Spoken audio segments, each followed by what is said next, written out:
Boba Fett booty shaking for you. Good morning. Welcome to Comic Artist Pro Secrets. My name is Ethan Van Sciver. I'm a comic book artist with 25 years experience. I'm the creator of Cyberfrog Blood Honey, the Smash Indiegogo hit campaign right now. If you would like to back Cyberfrog Blood Honey and receive a copy of my new comic book, the link is below in the description. I'd be really happy to have you. I'm also the illustrator of Jordan B. Peterson's 12 Rules for Life. I hope you read that. And I'm a great big Star Wars fan. But I ain't misbehaving. I ain't misbehaving, Daily 10. Whatever you are. Daily 10. What on earth is the Daily 10? I don't know. Never heard of them. Yeah, look, Star Wars is way ahead of its misbehaving fans. Is it really? I don't know about that. I think at this point, anybody who has $1 in their pocket is ahead of Star Wars. They just lost $80 million on Solo, a Soy Wars story. It didn't do well, and because of that, we are going to see a lot of lashing out. Do you understand one thing? And you have to bear this in mind, because this doesn't mean very much to normal people, but it means an awful lot to Lucasfilm and the SJWs therein. SJW stands for Social Justice Warrior. They're politically far left activists who wish to see change in our entertainment. They wish to see representation and more representation in our entertainment at the cost of story. Yeah, that is the end goal. It's just more representation. It's fine. Just tell a good story.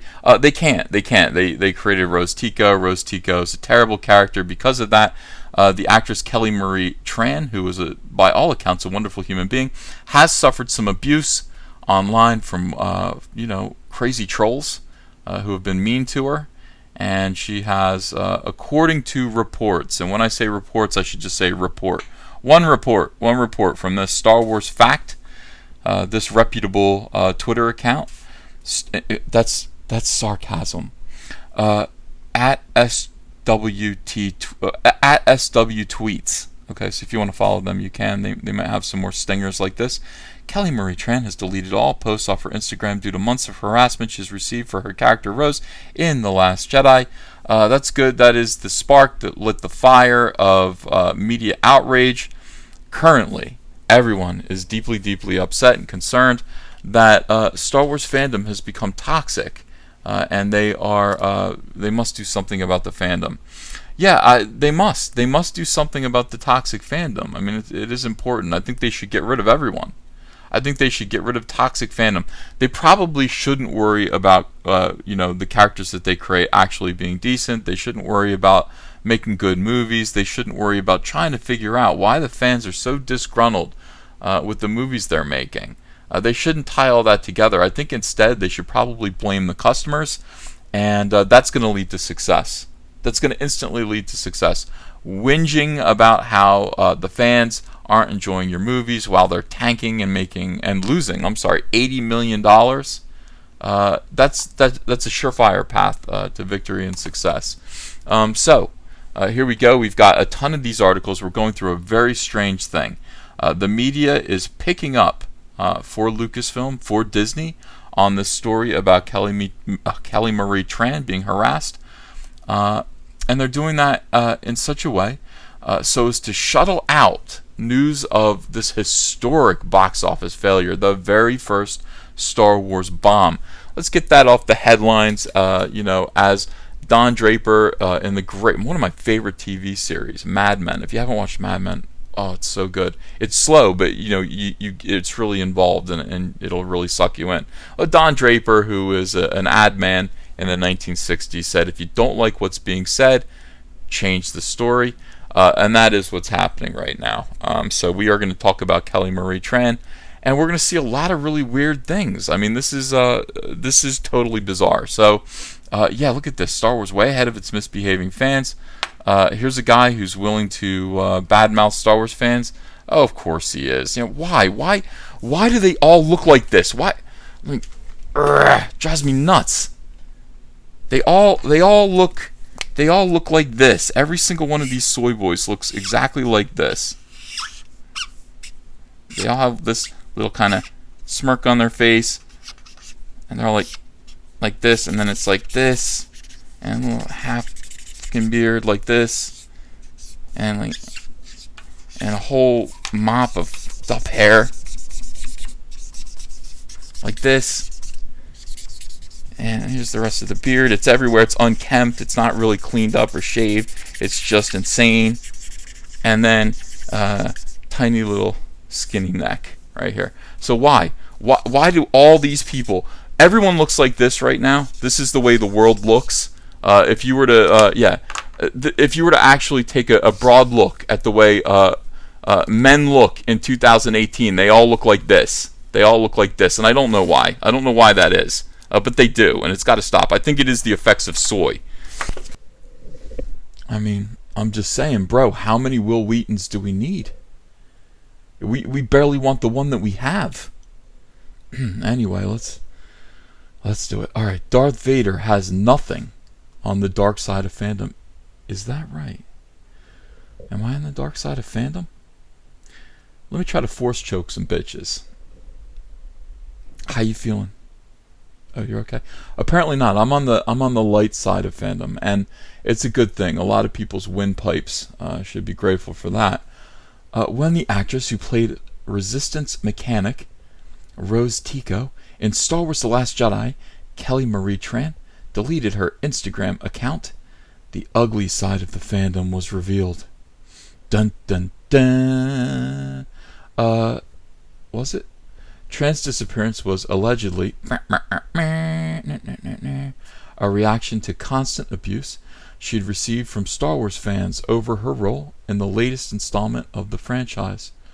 Oh, Rose. And here it is. I mean, here's the, ridiculous tweet from, at SW Tweets. I don't know if they represent Lucasfilm. I don't know who they are. Nobody knows, but Kelly Marie Tran deleted all her posts off of Instagram due to months of harassment she has received for her character Rose in The Last Jedi. Allegedly. There's no corroboration of that. Kelly Marie Tran has not come out and said, yeah, that's true. I couldn't take anymore. And now that the media has blown it up into this, what is she going to do if they ask her? Is she going to come out and say, no, I just, I'm sick of it.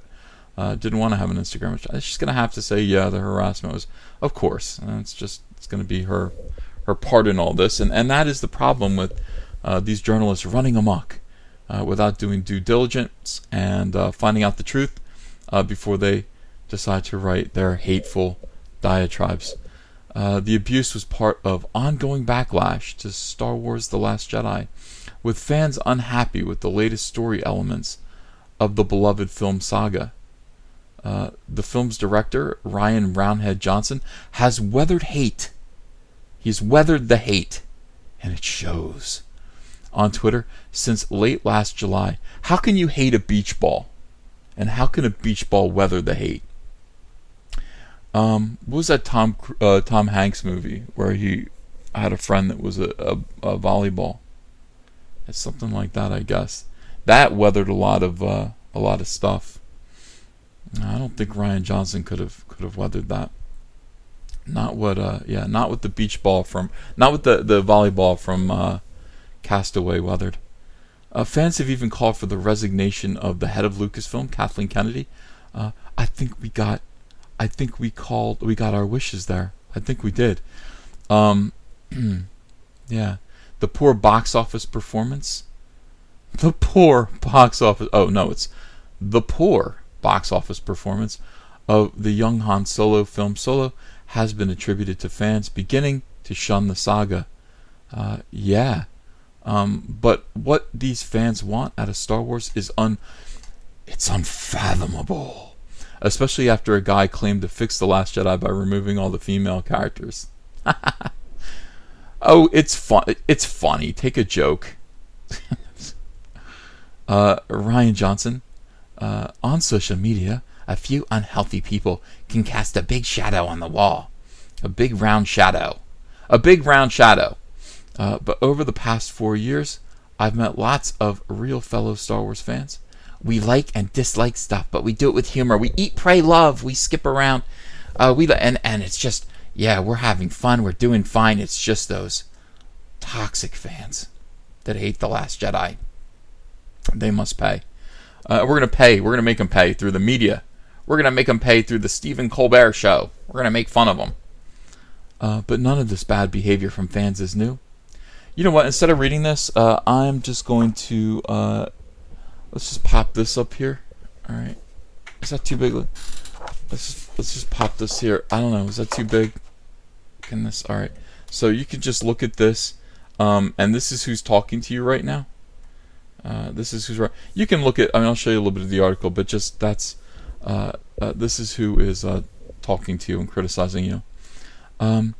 Many childhoods were ruined when franchise creator George Lucas created Episode 1, The Phantom Menace, in 1999, and the trauma lasted for 2 more prequels. Back then, you could leave a rant on a message board, but you had to do a bulk of your complaining in person.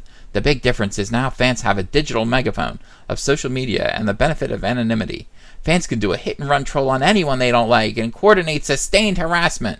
And they can become journalists, quote-unquote, on big, gigantic fake news media outlets, and they can call people names for no reason. They can make up stories that suit their political narrative. It doesn't. It's a good thing you're not looking at the article. You're looking at it. Doesn't say that. I'm improvising, but right. So what are Disney and Lucasfilm doing to manage their unruly fans? Well, they're already a little ahead of the problem. Are they really? Are they a little ahead of the problem? They took all the impulses of angry, irritable, and entitled fans and rolled them into a villainous character, Kylo Ren, Adam Driver. You know what? If you want to talk about entitlement, I would say the only people that are entitled, honestly, are Lucasfilm and people like you. Lucasfilm thinks they are entitled to our business when they, I guess, admittedly, are you speaking on behalf of Lucasfilm Disney right now? Are you Will Wheaton clone number 838?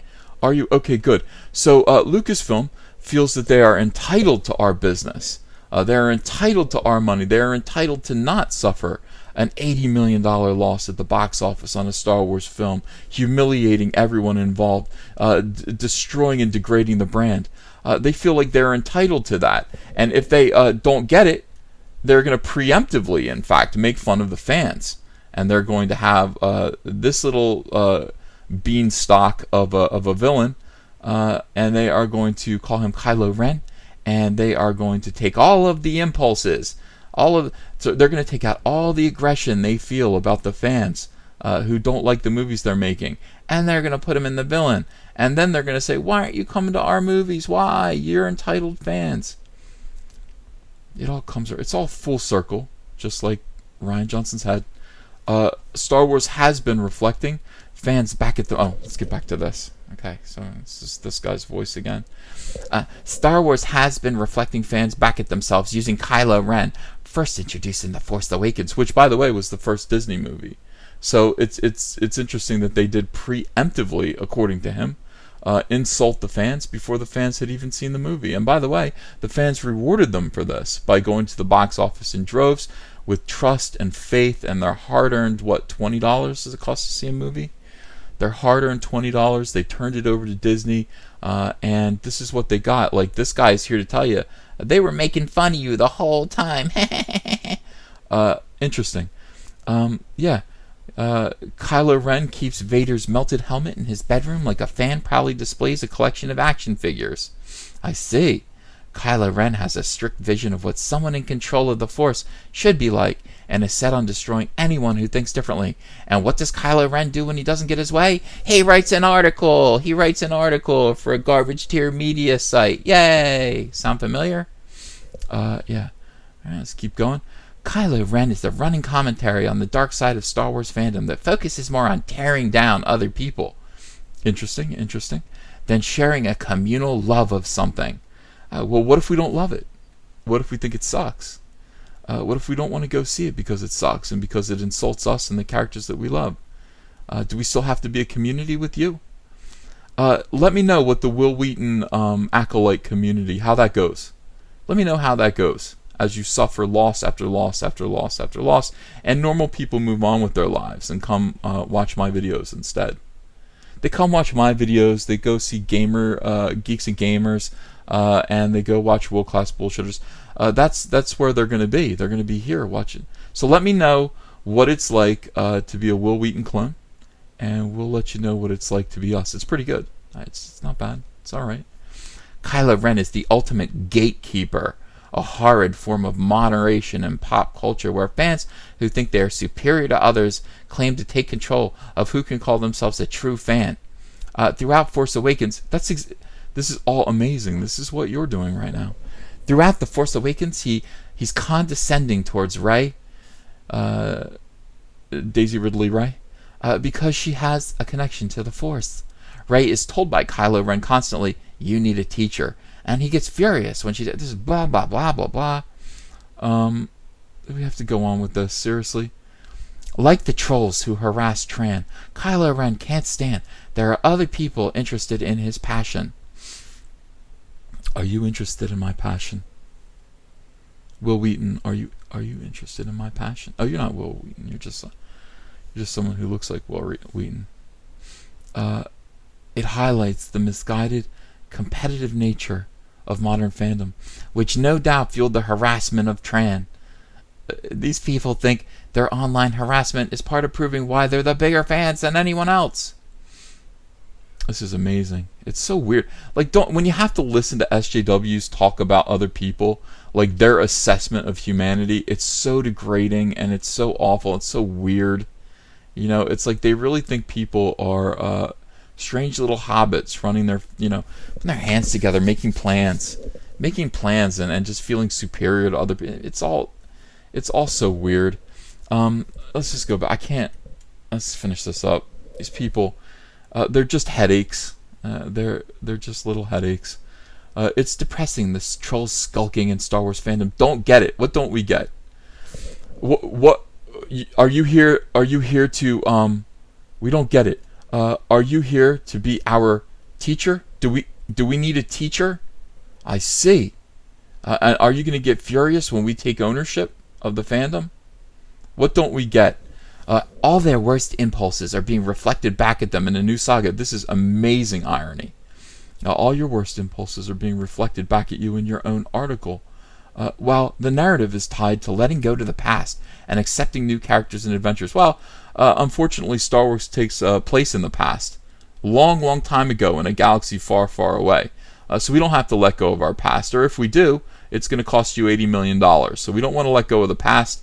And accepting new characters and adventures, well, we're trying. People are trying to. They're trying to accept these new characters and adventures, but they suck. So what do you want them to do? Why do we have to accept things that suck? Why? Just because you have. Just because you've just randomly accepted hairs that grow out all over your face, and you're not trimming them, you're not grooming them in any way. You're just accepting the way that you look. Why? Why not do something about it? We don't want to. We actually want good new characters and adventures and fashionably stylized facial hair, like myself. Yeah, I mean, you don't have to look like Will Wheaton. You don't have to. You can look like Sean Connery, like me. Why? Star Wars has already made a bold statement about what it thinks about fans who are stuck in the past. Fans have become the villains of their own story. All right. So anyway, thank you for your feedback. I do appreciate you. There is no evidence as of yet that Kelly Marie Tran quit her Instagram because of harassment, nor will there ever be concrete evidence, because at this point there will be tremendous pressure on her from weirdos to say, yeah, I had to go. I just felt really bullied. So we'll never know the truth now, thanks to all of these absurd articles. Listen, I'm the hero of every story, of every single story. I am the hero. I don't know, where would you be a hero? You weren't the hero in Star Trek The Next Gen. You're kind of a hero in Stand By Me. You were kind of the hero, you were kind of, sad, but you were sort of the hero in Stand By Me. So, that's good. You can be the hero of Stand By Me. We'll be the heroes of the real world. Bye. Hey, big thanks to everyone who supports this channel in every single way. You guys are absolutely the best. Thank you to all of my Patreon backers. Thank you to everyone who has bought a t-shirt and people who come to my live streams and donate to the super chats. And thank you to everyone who likes these videos and shares them. Have you subscribed yet? Would you mind subscribing? That would be really cool. We'd like to have you as part of this community. And I want to thank people who have donated to back Cyberfrog, Blood Honey, I really think you're going to like that comic book. I have a lot of energy towards it. It's all I think about day and night. It's Cyberfrog Blood Honey. The link is below in the description. Please do pledge and get your copy of that comic book. All in all, this channel is growing very quickly. It's continuing its momentum. We're seeing crazy weird stuff happen in Star Wars right now, and we got to cover it. So join me. Thank you. Hello, potential Indiegogo backers. Hello, friends. My name is Ethan Van Sciver. I'm a comic book creator who worked for 20 years for Marvel and DC Comics on books like Green Lantern, Flash, Superman, Batman, and X-Men. But before that, I had a comic book called Cyberfrog. Now, Cyberfrog lasted from 1993 to 1998, and then it stopped when I went to go work for DC Comics. Now I want to tell the story of where Cyberfrog has been for the last 20 years. I want to write, pencil, ink a book called Cyberfrog Blood Honey that tells the story of gigantic alien hornets that come to Earth and conquer it, sending Cyberfrog into deep hibernation, where he emerges now in the year 2018 into a completely alternate reality, a new world where these hornets have taken over, devastated humanity, using human skin to make gigantic wasp hives, and harvesting human blood to make honey to feed their young. Very few humans still exist. But it's up to Cyberfrog to save what's left of humanity and turn back the damage that's been done by these wasps with his brother Salamandroid and his friend Heather Swain. I want you to help me do this. We're going to get colors by Kyle Ritter. He's a fantastic colorist, and he's going to make this book sing.